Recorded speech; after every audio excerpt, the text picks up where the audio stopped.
Are you in love with football? And what about sports betting? Do you want to earn really big money from it? Experts of Betfac prepare dozens of solid and safe predictions with high odds every day, so you can win a lot and stably. Just sign up through the link in the description and punish your bookie.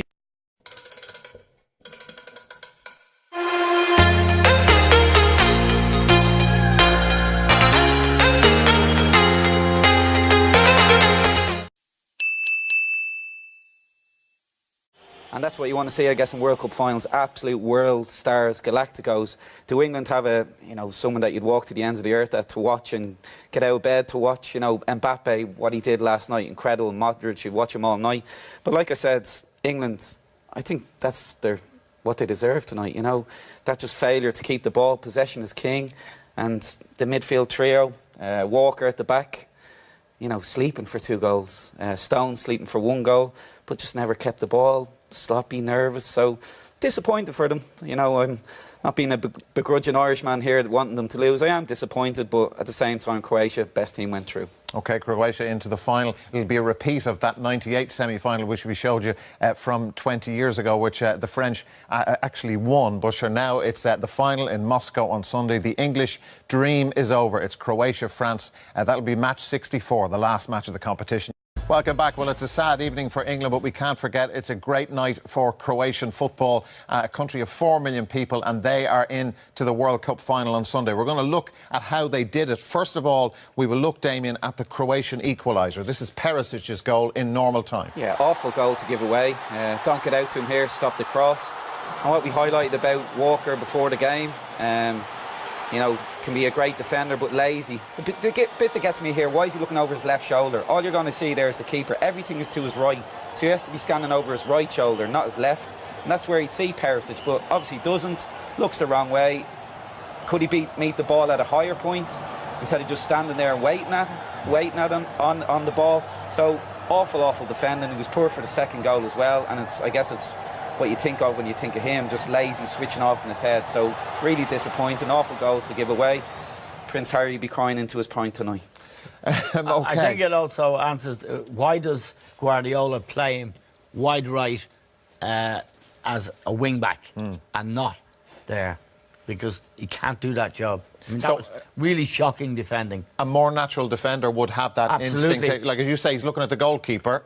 Why is he not? No, the point Damien made, why didn't he go and attack the ball? That's the point. He's standing. Yeah. The Croat forward is moving. He's standing. A good defender is moving and attacking the ball. Gets there first, yeah. Yeah, OK. Absolutely. When you go aiming into extra time, and the first half of extra time, well, Croatia, I don't know whether you felt they took a breather, but England had a bit of momentum behind them, and they could have got their noses in front. Stones. Yeah, Stones, again, set piece, well organised. And Veselka, the guy who crossed it for Croatia's equaliser, saves this on the line. Number 2, it's a great header. It could have been another set-piece goal. And there's the man who made the equalising goal on the line. That was very intelligent defending, because he wasn't actually on the line. It was when he saw Stones winning the ball, he got himself back on the line to gave his goalkeeper that cover, and that was, well, it was defining, wasn't it? It was some display from him. He wasn't even a certainty to start tonight because he had an injury. Lazarus, I think his middle name is, Dara. Maybe it was his confirmation name, but certainly he'll be called that after this evening. Let's look, Liam, at the winner. A very famous goal in the history of Croatian football from a very famous player. As Damien said, Walker a little bit culpable here. Didn't really get a good clearance away as it comes in. And Stones goes asleep here. He's not aware where Mandzukic is, and he nips in behind him. Now Stones is actually going to blame. He's going to blame Maguire for not telling him. But it's a mix-up between the two of them. They thought they cleared the ball. They switched off, and Mandzukic nicks in behind, and he'll put those away all day. He's been a top goal scorer down through the years, and that guy Mandzukic, for what he's given the game. Across European clubs and for his country, deserves to play in the final. But nobody more than Luka Modric deserves to play in a World Cup final. I'm thrilled for him, thrilled for this guy as well. They deserved it, no doubt about it. Yeah, I mean, the questions around England were around that back three. And all of them looked uncomfortable tonight. They were never under any real pressure in the other games. I think I made the point before the match that Pickford had come to their rescue a couple of times, you know, against Sweden, balls into the box. They didn't defend them well, and Sweden got good finishes on them, but Pickford saved the day. So I think there were questions going into this match whether they could actually handle a good team like Croatia, and in the end they couldn't. And as well, I suppose, with so many young players, like it is a positive for all these guys, the young players coming in for the future. You opened the programme by asking a question. Yeah. Is this the first test they've had? And the answer was it's the first serious test. And they failed it. And they failed it pretty miserably. Taking the time to speak to Gabriel Clark. Gary, he said it's a missed opportunity. We can't really escape from that fact, can we? The way that England played in the first half we all witnessed and everyone at home witnessed, England could have had it won in that first half. The same four people joked in this studio, I think, probably 2 weeks ago about planning your way to the final, how England never had a better chance. I've never seen it open up like it has done for England. And to have an opportunity to play an opponent like Croatia, I know they did well tonight, they came stronger into the game, but we allowed them to come stronger into the game. We looked tired and fatigued in wide areas, and that was the thing that surprised me. And that was the thing that shocked me most, was in those wide areas how they got stronger and we didn't, because they've played 2 lots of 120 minutes. We've had a pretty comfortable game against Sweden. How do you begin to explain that? I don't know. Sometimes I just think back to some of the tournaments that I played in with young players, how maybe they sometimes expand lots of sort of what would be energy around the camp, and sometimes the adrenaline, and it can all just come on top. It's not a physical thing, because our lads are physically very strong, but sometimes just the whole occasion of a 3-4 week period, the weight of the messages from back home and everything that comes with it, just weighing down on them and eventually just fatiguing them in some way. It's the only thing I can put it down to. But would that not happen from the start? Would you not say at half-time they haven't started, they've frozen, it's too much for them, rather than happen in the second half when they started so well? Look, you're asking me, I don't know how the lads felt. All I saw was that Kieran Trippier, Ashley Young, Jesse and Dele in those wide of the three having to get out. We really struggled in those areas, and we really sort of started to narrow and became, rather than sort of like for much of the tournament, we were a 3-5-2. We became a 5-3-2. And when you're a 3 in midfield and you've got to cover the width of that pitch and they're switching it, you cannot cover the width of the pitch. It's not enough. It's not enough. So what happened was that the wing back started to narrow in, and it became difficult for us. You know what, as well, we were talking about how tired they were, and I think their experience in the end showed, because we couldn't keep the ball in. We couldn't keep the ball and play the ball around in a fashion that could make them have to chase it and pull them into positions where we could actually hurt them. I thought Harry Kane, again, it's another game where he seemed to be coming deep. He wasn't as effective as he was maybe in the first few games. And in the end, we just didn't have enough to actually hurt them, and they just grew in the game more and more. People like Modric, you know, he started to get more and more in the game, and Mandzukic, like I say, he's in that area. What we said, you've got to be in the area to make the difference, and he was in there for quite an easy, soft goal in the end. Just trying to work out what I'm thinking.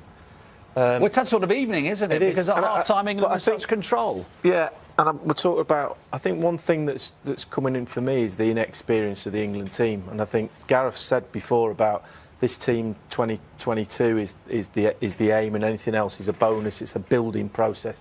And sometimes when you've got young players and a young team, that nervous energy, etc., all the energy you can burn up when you're playing a game. You're playing against an experienced Croatian side, whether they're playing well or not.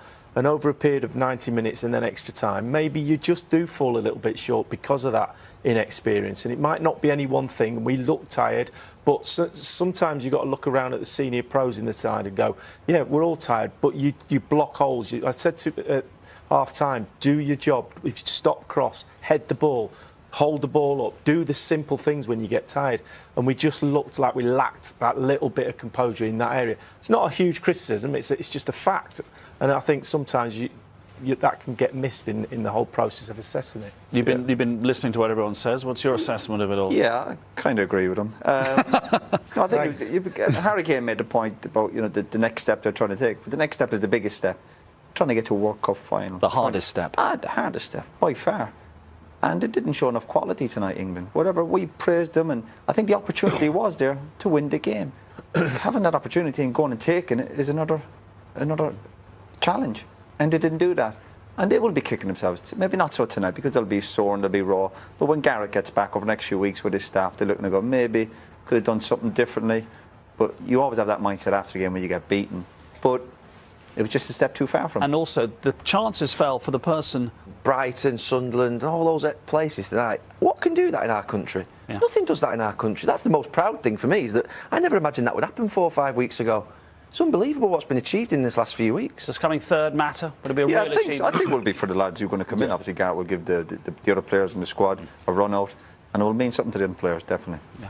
Ian, do you want England to come third desperately? Yeah, of course I do. You know what I mean? I think they deserve something out of it. You know, I think it's a great run they've had. You know, but I'm coming home at least, Nance. Well, you're doing it with me. Yeah, I'm coming home after that. Well, people will just say England got to a semi-final, not whether it was third or fourth. I don't think in the end. I don't know. Maybe I don't know. I think what you say out of this, we should have won the game in the second half and all of that, and you can assess it and everything. But brilliant experience that they've just gone through for a young team, and I think that will hold them in brilliant stead going forward. It's about winning games, and they'll know that, and they'll assess it later. But for now, it's all about. I'm pleased with Slav. The performance. Oh yeah, and brilliant experience for the thousands of fans. You will be when he starts buying the drinks. I promise you will. The World Cup concludes this weekend. We've got both matches live, starting with that game between Belgium and England for third. Join us from 2:30 on Saturday, then 5 to 3 on Sunday. The 2018 World Cup final, France against Croatia, and kickoff is at 4 o'clock for the World Cup final with us this Sunday. So, when the dust settles, England have overachieved at this World Cup, but that will feel like scant consolation for the millions of you watching back home tonight. It did seriously think about coming home, but I'm afraid it's not quite made it this time. Good night.